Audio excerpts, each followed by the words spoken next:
The morning sun filtered through my kitchen window as I sipped my coffee, watching the fields stretch endlessly beyond our property line. Harvest season was approaching, and every farmer in the county felt that familiar mixture of excitement and anxiety. This year's corn crop looked promising, potentially the best we'd seen in 5 years, but something felt wrong. Call it intuition, call it 30 years of farming experience, but the air carried a tension that had nothing to do with weather patterns. My neighbor Jake Morrison had been acting strange lately. Strange enough that I'd started paying closer attention to his movements around our shared property line. The trouble began 3 months ago, when I outbid Jake for the Henderson farm at auction. That 200-acre spread had been his dream for years. But when old Henderson decided to sell, I made an offer Jake couldn't match. I'd saved every penny for 2 decades, working side jobs, denying myself luxuries, all for the chance to expand our operation. Jake didn't take the loss well. The congratulatory handshake he offered after the auction felt cold, his smile never reaching his eyes. Since then, our friendly waves across the fence had stopped. The casual conversations about weather and crop prices had ended. Something dark had taken root in our decades-old neighborly relationship.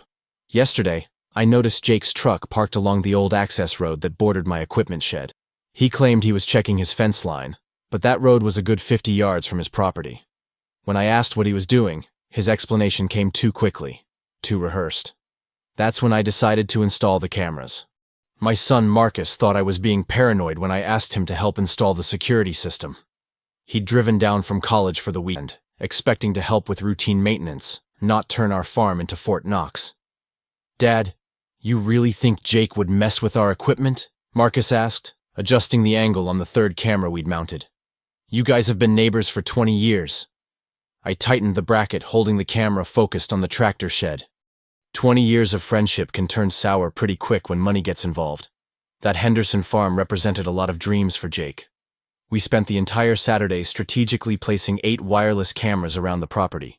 2 covered the main equipment shed where my prized John Deere sat. 3 more monitored the fuel storage area, the parts shed, and the main barn.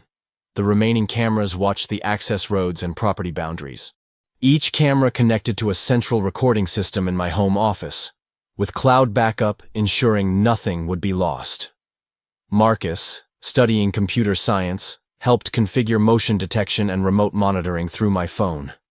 If anything moved on my property after dark, I'd know about it immediately. "The system will record everything in high definition," Marcus explained, showing me the mobile app. "Night vision, audio recording, the works. If someone's messing with our stuff, we'll have crystal clear evidence." That night I felt more secure than I had in weeks. Whatever Jake was planning, I'd be ready. The alert came at 2:47 a.m., my phone buzzing insistently on the nightstand. I grabbed it, squinting at the bright screen. Motion detected at camera 3, the main equipment shed. My heart pounded as I opened the live feed, expecting to see a raccoon or maybe a deer that had wandered too close. Instead, I saw Jake Morrison's silhouette, barely visible in the infrared glow, crouched beside my tractor. He moved with practiced stealth, clearly believing he was invisible in the darkness. A small flashlight beam danced across the machine's engine compartment as he worked. I watched in real time as my neighbor of 20 years methodically sabotaged my equipment. His hands moved with surprising knowledge, targeting specific components.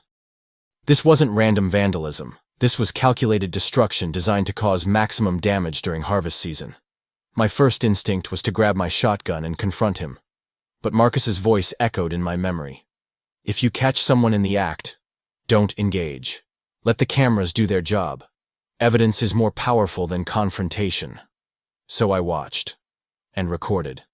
Every movement, every component he touched, every moment of betrayal was captured in crystal clear detail. Jake spent nearly 30 minutes under the hood, occasionally moving to the hydraulic systems and the transmission housing. When he finally slipped away into the darkness, I felt a mixture of anger and satisfaction. Anger at the betrayal, but satisfaction knowing I had everything documented. Jake thought he was clever, but he just handed me the perfect ammunition for my counterattack. The real question was how far I should let this go before revealing my hand. Dawn couldn't come fast enough. I was dressed and heading to the equipment shed before the first rooster announced the day. My tractor looked normal from the outside. Jake had been careful not to leave obvious signs of tampering. But when I popped the hood, The extent of his sabotage became clear.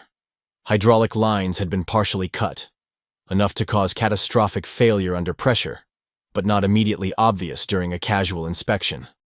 Sand had been poured into the oil reservoir, and several electrical connections had been loosened just enough to cause intermittent failures. The damage was sophisticated, the work of someone who understood machinery well enough to cause maximum inconvenience. Jake had planned this perfectly. If I'd started my harvest without knowing about the sabotage, the tractor would have failed spectacularly in the middle of the fields. Lost time, missed opportunities, potentially ruined crops, all during the most critical season of the farming year. I called my mechanic, Pete Wilson, explaining I'd discovered mysterious problems with my equipment. Pete arrived within an hour, whistling low when he saw the damage. "This is deliberate," he said, examining the cut hydraulic lines. "Someone who knows tractors did this. Professional job, meant to cause breakdown during operation. You got any enemies?" I kept my expression neutral. "Can't think of anyone who'd want to hurt me." Pete shook his head, already compiling a repair estimate. "Well, whoever did this cost you about $3,000 in parts and labor, plus whatever time you lose getting back to full operation." But Pete was wrong about one thing. This sabotage hadn't cost me anything except the price of evidence, because I had plans for Jake Morrison that would make his little tractor trick seem like child's play. While Pete worked on repairing the sabotage, I spent the afternoon planning my response. Jake thought he was clever, but he'd made several crucial mistakes. First, he assumed I was too trusting to protect my equipment. Second, he believed his mechanical knowledge made him untouchable. And third, he had no idea that I'd been documenting everything. But I needed more than one incident to ensure justice was served properly. So instead of confronting Jake immediately, I decided to let him think his plan was working. I called several neighbors, spreading word that my tractor had suffered mysterious breakdowns during a test run. The story would reach Jake within hours. Small farming communities had gossip networks that operated faster than the internet. Marcus called that evening to check on the situation. When I explained my plan to gather more evidence, he initially objected. "Dad, you've got enough to press charges right now. Why risk letting him do more damage?" "Because one incident might be dismissed as a prank or a misunderstanding," I explained. "But a pattern of sabotage? That's felony territory. Besides, I want to understand exactly what Jake is planning before I shut him down." I'd also started researching Jake's financial situation through public records. The picture that emerged explained his desperation. His farm was leveraged to the breaking point, with loan payments he could barely meet. The Henderson property represented his last chance to expand and become profitable. My successful bid had effectively cornered him into a financial dead end. Understanding his motivation didn't excuse his actions, but it helped me predict his next moves. Desperate men made predictable choices, and Jake Morrison was about to become very predictable indeed. Jake didn't disappoint. 3 days after the tractor repairs were completed, my security system triggered again. This time at 3:15 a.m., Camera 5 detected movement near the fuel storage tanks. I grabbed my phone, settling into my desk chair to watch Jake's next performance. He was bolder this time, perhaps emboldened by the apparent success of his first strike. Jake carried a small bag of tools and what looked like a container of some kind. As I watched through the infrared feed, he began working on the fuel tank's locking mechanism and the pump system. The audio pickup caught fragments of his muttered commentary as he worked. "Should have thought twice. My family's land. Teach you to steal." This time I recognized his strategy immediately. He was contaminating my fuel supply with what appeared to be water, and possibly sugar. Classic sabotage techniques that would destroy any engine they touched. If I'd used that fuel without knowing about the contamination, it would have caused permanent damage to multiple pieces of equipment. Jake spent 45 minutes on the fuel system before moving to my parts shed. Through Camera 7, I watched him methodically destroy several expensive replacement parts I kept in stock. Hydraulic pistons, electrical components, belts, thousands of dollars in inventory, casually destroyed to maximize the impact of his sabotage campaign. But the most damaging moment came when he pulled out his phone and started taking pictures of the destruction, clearly documenting his handiwork. Those photos would prove premeditation beyond any reasonable doubt. When Jake finally disappeared into the darkness, I had over an hour of high-definition video showing every aspect of his sabotage but I still wasn't ready to play my because Jake Morrison was about to discover that two could play the documentation game. The next morning, I made a show of discovering the fuel contamination and vandalized parts. Pete Wilson returned, shaking his head in disbelief at the escalating attacks on my equipment. "This is getting serious," he warned. "Whoever's doing this isn't just trying to inconvenience you anymore. They're trying to destroy your entire operation." I filed a police report, carefully omitting any mention of my surveillance system or suspicions about Jake. Officer Sandra Martinez took detailed notes and photos, but warned me that without witnesses or evidence, prosecution would be difficult. "Equipment theft and vandalism are common in rural areas," she explained. "But the sophistication of these attacks suggests someone with mechanical knowledge and a personal grudge. You have any idea who might want to hurt your business?" I played dumb, suggesting maybe it was random vandalism or thieves looking for resale parts. Officer Martinez promised increased patrols, but we both knew that wouldn't stop a determined saboteur. That afternoon, I implemented phase 2 of my plan. Using Marcus's computer skills, I created a fake repair schedule and posted it prominently in my workshop window. According to the schedule, I'd be taking my remaining equipment to town for security upgrades over the next 3 days, leaving the property apparently unguarded. I also spread word through the local coffee shop that I was considering selling the farm and moving to town, claiming the vandalism had made rural life too stressful. The story was designed to reach Jake and convince him that his sabotage campaign was succeeding. But what Jake didn't know was that I'd added 2 more cameras to my surveillance network, both focused on angles that would capture his face clearly during his next visit. Jake took the bait faster than I'd expected. On the very first night of my supposed absence, the motion sensors triggered at 1:23 a.m.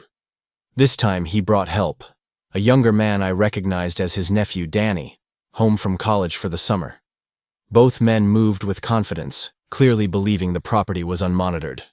They headed straight for my remaining tractor, the backup machine I used for secondary operations. Through multiple camera angles, I watched them repeat the same sophisticated sabotage techniques Jake had perfected on my primary equipment. But this time, they made a crucial mistake. Danny suggested they should send a message by spray painting threats on the equipment shed wall. Jake initially resisted, but his nephew's enthusiasm won out. "Sell your farm or next time will be worse," appeared in large red letters across my shed door. Below that, Danny added, "Outsiders not welcome," in smaller text. The cameras captured everything, their faces clearly visible in the infrared light, their voices recorded as they planned each act of vandalism, their license plate number when they drove away in Jake's truck. But most importantly, they'd escalated from equipment sabotage to written threats. A move that transformed their crimes from misdemeanor vandalism to felony terrorism. I now had 3 separate incidents, multiple perpetrators, clear evidence of escalation, and proof of conspiracy. Jake Morrison had handed me everything I needed to destroy him legally, financially, and socially. But I still had one more surprise for my neighbor, one that would ensure justice was served with the kind of poetic precision that Jake's farming ancestors would have appreciated. The next morning, I called Officer Martinez to report the threatening graffiti. She arrived within an hour, accompanied by Detective Reynolds from the county sheriff's office. Both officers were clearly disturbed by the escalation from equipment sabotage to explicit threats. "This changes everything," Detective Reynolds explained as he photographed the vandalism. "Written threats elevate this to felony intimidation. If we can identify the perpetrators, they're looking at serious prison time." I maintained my innocent facade, expressing shock and fear about the threats. But when Detective Reynolds asked if I had any security measures in place, I finally revealed my hand. "Actually, I installed some cameras after the first incident," I admitted, pulling out my phone. "I wasn't sure they'd captured anything useful. Maybe—" The detective's eyes widened as I showed him the crystal-clear footage of Jake and Danny's latest attack. Frame by frame, we watched them sabotage my equipment and paint their threats, their faces clearly visible, their voices distinctly audible. "Do you recognize these men?" Detective Reynolds asked, though I could tell he already suspected the answer. "That's my neighbor Jake Morrison," I said quietly, "and his nephew Danny. I can't believe we've been neighbors for 20 years. Officer Martinez was already calling for backup and preparing arrest warrants. The evidence was overwhelming.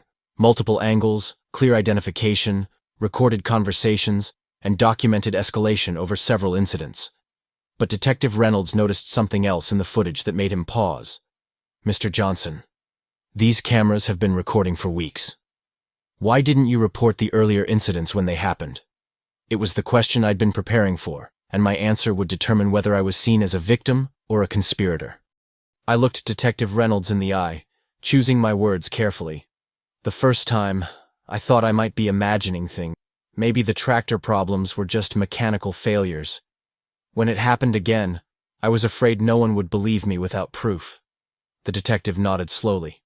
So you decided to gather evidence before making accusations against a longtime neighbor. Jake's family has been in this community for generations, I explained. I didn't want to destroy a friendship over suspicions. I needed to be absolutely certain before involving law enforcement. It was a reasonable explanation, and both officers accepted it without question. In their experience, rural communities often handled disputes privately before involving outside authorities. My patient approach to evidence gathering seemed prudent rather than vindictive. Detective Reynolds reviewed the footage again, shaking his head at the clarity of Jake's criminal activity. This is some of the best surveillance evidence I've ever seen. Your neighbor made this case very easy to prosecute. Within 2 hours, Jake Morrison and his nephew Danny were in custody. The charges were extensive: criminal mischief, vandalism, agricultural terrorism, conspiracy, and felony intimidation. Jake's bond was set at $50,000, money I knew he didn't have. But the real satisfaction came that evening when Detective Reynolds called with additional news. We executed a search warrant on Morrison's property, he reported. Found detailed plans for additional sabotage, including targeting your irrigation system and grain storage. He was planning to destroy your entire harvest. The scope of Jake's planned assault was breathtaking.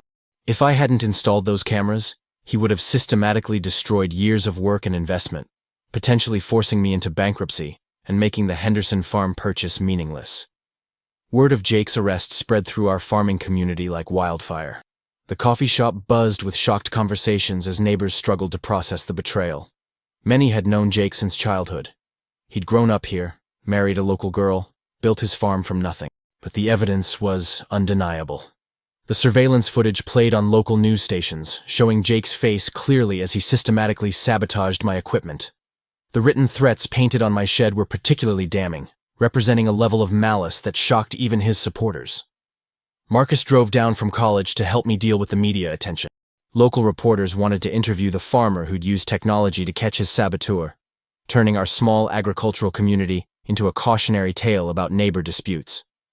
I just want to get back to farming, I told the Channel 7 news crew. This whole situation has been heartbreaking. Jake was my friend for 20 years. I never imagined he'd resort to something like this. But not everyone in the community supported my decision to press charges.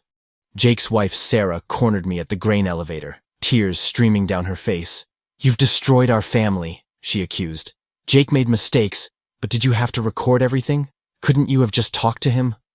Her pain was genuine, and I felt sympathy for her situation. But Jake's sabotage could have bankrupted my family just as easily as his legal troubles were affecting his. "Sarah, I tried talking to Jake about the Henderson farm," I reminded her gently. "He stopped speaking to me months ago, and this wasn't just pranks. He was planning to destroy my entire harvest." The conversation ended with Sarah walking away, but her words echoed in my mind. Justice sometimes came at a higher cost than expected. Jake's preliminary hearing revealed the full extent of his criminal planning. Detective Reynolds presented evidence recovered from Jake's property: detailed maps of my farm, schedules of my daily routines, and a written plan to systematically destroy my operation over the entire harvest season. The prosecutor, District Attorney Margaret Walsh, called it one of the most premeditated cases of agricultural sabotage she'd ever seen. "The defendant didn't act in a moment of anger," she explained to the judge. "This was a calculated campaign to destroy his neighbor's livelihood." Jake's defense attorney tried to paint the case as a dispute between neighbors that got out of hand. He argued that Jake's financial stress and emotional attachment to the Henderson farm had clouded his judgment. But the surveillance footage was devastating to his defense. Watching Jake methodically sabotage equipment while his nephew spray-painted threats made it impossible to characterize the crimes as impulsive mistakes. The judge denied bail reduction, noting that Jake had shown sophisticated planning and escalating criminal behavior that posed an ongoing threat to the community. During the hearing, I caught Jake's eye across the courtroom. For a moment, I saw the man I'd known for 20 years. The neighbor who'd helped me harvest corn when Dad was sick, who'd lent me equipment during emergencies, who'd celebrated good years and commiserated during bad ones. But that man had made choices that led him to this courtroom, and I couldn't let sentimentality override justice. D.A. Walsh approached me after the hearing with an update. Morrison's attorney is talking about a plea bargain. He wants to avoid trial and accept responsibility for the charges. The decision about whether to accept a plea deal would be mine to make. Jake's plea offer arrived through D.A. Walsh's office on a Tuesday morning that felt heavy with the weight of decision. The terms were straightforward. Jake would plead guilty to all charges in exchange for a reduced sentence of 2 years in prison, 5 years probation, and full restitution for damages. He'd also be required to sell his farm to pay the restitution, D.A. Walsh explained during our meeting. The amount includes not just your equipment repairs, but compensation for lost time, stress, and security measures you had to implement. The irony wasn't lost on me. Jake had sabotaged my operation to prevent me from buying the Henderson farm, and now his crimes would force him to sell the very land his family had worked for generations. Marcus accompanied me to the meeting, acting as my advisor and moral compass. Dad, what do you want to happen here? This is about more than just legal justice. It was the question I'd been wrestling with since Jake's arrest. Part of me wanted him to face the maximum penalty. His crimes had been calculated and malicious, designed to destroy everything I'd built. But another part remembered 20 years of friendship, remembered helping each other through drought years and family crises. If he goes to trial and loses, he's looking at 8 to 10 years, D.A. Walsh continued. The evidence is overwhelming, and the jury won't be sympathetic to someone who systematically sabotaged a neighbor's livelihood. I thought about Sarah Morrison, about their teenage daughter who was starting her senior year, about a family that would be destroyed either way this played out. Can I talk to him? I asked, before I decide on the plea. D.A. Walsh arranged a meeting at the county jail, supervised but private enough for a real conversation. Jake looked older when they brought him into the visiting room, his face drawn and his hands shaking slightly. The orange jumpsuit seemed to diminish him, transforming the confident farmer I'd known into a broken man facing the consequences of his choices. "I'm sorry," were his first words, barely audible across the metal table. "I know that doesn't fix anything, but I need you to know I'm sorry." I studied his face, looking for sincerity behind the desperation. "Help me understand, Jake. 20 years of friendship, and you decided to destroy my equipment instead of talking to me about the Henderson place?" His explanation came in broken sentences, interrupted by long pauses as he struggled with shame. The financial pressure had been crushing. Loan payments, equipment maintenance, insurance costs. The Henderson farm represented his only path to solvency, his last chance to build something sustainable for his daughter. "When you outbid me, something broke inside," he admitted.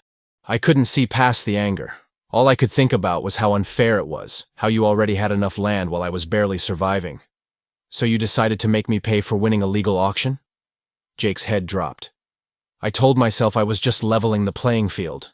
If your equipment failed during harvest, maybe you'd struggle financially and have to sell some land. I convinced myself it was justified." The conversation continued for an hour, covering 20 years of friendship and the choices that had destroyed it. Jake's remorse seemed genuine, but it couldn't undo the systematic sabotage or the threats painted on my shed. When I finally stood to leave, Jake grabbed my arm. "Please don't let my daughter lose everything because of my mistakes. Accept the plea deal. Let me serve my time and move on." His plea haunted me as I drove home to make my decision. I accepted Jake's plea bargain, but not out of mercy. The 2-year sentence felt appropriate for the crimes, and the restitution would cover my losses while sending a clear message to anyone else considering agricultural sabotage. Justice didn't always require maximum punishment. Sometimes it required proportional consequences that allowed everyone to move forward. The day Jake was sentenced, I received a package at my farm. Inside was a handwritten letter from Sarah Morrison and the deed to a small section of their property that bordered mine, a gesture of apology and an attempt to provide some value toward the restitution. "I can't undo what Jake did," Sarah wrote, "but I want you to know that not all of us believe sabotage is the answer to disappointment. I hope someday our community can heal from this." The media attention gradually faded, leaving our farming community to process the lessons learned. Several neighbors installed security systems of their own, recognizing that trust alone couldn't protect against desperation and poor judgment. Marcus helped me upgrade my surveillance system one final time before returning to college. "You think Jake learned his lesson?" he asked as we tested the new camera. "I think he learned that actions have consequences," I replied. "Whether that translates to better choices in the future, we'll find out when he gets out." The Henderson farm thrived under my management, its crops integrating seamlessly with my expanded operation. Sometimes I wondered if Jake's financial situation might have improved if he'd approached me as a partner rather than an enemy. But dwelling on what might have beens wouldn't change the path he'd chosen. 2 years later, when Jake was released from prison, he moved his family to a small town 3 counties away. We never spoke again, but I heard through mutual acquaintances that he found work as a farm equipment mechanic. Ironic employment for someone who'd used mechanical knowledge for destruction rather than construction. The surveillance cameras remained active, a reminder that trust must be balanced with vigilance. In farming, as in life, the best protection against betrayal was preparation, patience, and the wisdom to document truth when friendship failed. Thank you for listening to this story of justice, consequences, and the complex relationships that define rural communities. Please let me know in the comments where you're listening from around the world, and don't forget to subscribe to our channel for more stories about the real dramas that unfold in small farming towns everywhere.